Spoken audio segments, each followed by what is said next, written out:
how much more difficult is it without him, obviously, against a team? Come on, man. How much more difficult is it? I mean, how would it be if Curry didn't play? How much more difficult would that be? I'm not a happy camper. But that's a silly question. A two-step lead with your foot closeout is not appropriate. It's dangerous. It's unsportsmanlike. It's just not what anybody does to anybody else. And this particular individual has a history with that kind of action. You can go back and look in Dallas games where he got a flagrant 2 for elbowing Patty Mills. The play where he took Kawhi down and locked his arm in Dallas and could have broken his arm. Ask David West, his current teammate, how things went when Zaza was playing for Dallas and he and David got into it. And then think about the history he's had and what that means to a team, what happened last night. A totally unnatural closeout that the league has outlawed years ago and pays great attention to it. And Kawhi's not there. And you want to know how we feel about it. You want to know if that lessens our chances or not. We're playing very possibly the best team in the league. You know, we don't know what's going to happen in the East.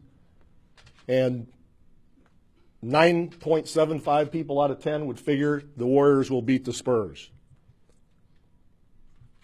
Well, we've had a pretty damn good season. We've played fairly well in the playoffs. I think we're getting better. And we're up 23 points in the third quarter against Golden State. And Kawhi goes down like that. And you want to know if our chances are less, and you want to know how we feel? That's how we feel. Follow up? Does that pretty much cover it? Okay, thank you. You expect the league to do anything? Because when you do those press conferences in Washington, they always say, I got one more question. I got a second question. You expect the league to do anything? I don't care what the league does. I'm just telling you how I feel. The league is the league. They do what they do. I could care less. Did you express the same tone with Kiki? No, I didn't call the league. Why would I do that? They looked at the play. If they do something, they do something. If they don't, they don't. All I care about is Kawhi's not there. And, you know, having your horses is important at this point in the deal. And when you're playing Golden State in their place and you're playing like that, it's pretty cool. And if he would have played and they'd have ended up winning, I go get dinner, have a glass of wine, wake up the next day, go to practice, and move on. But this is crap.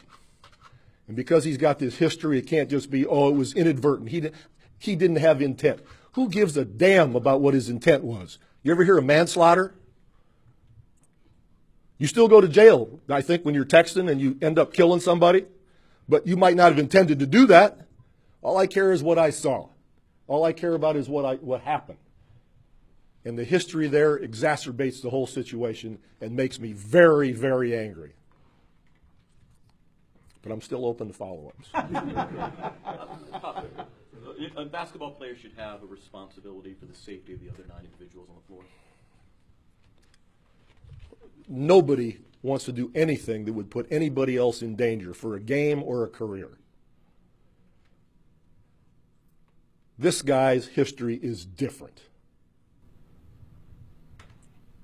Is this a situation where you're also considering Kawhi's long-term future when you decide whether he plays or not? That's why we sat him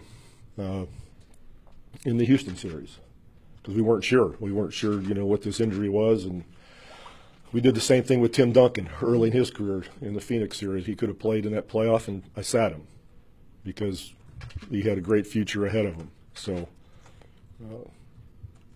we'll see. We'll see what the MRI says, but obviously he won't play tomorrow.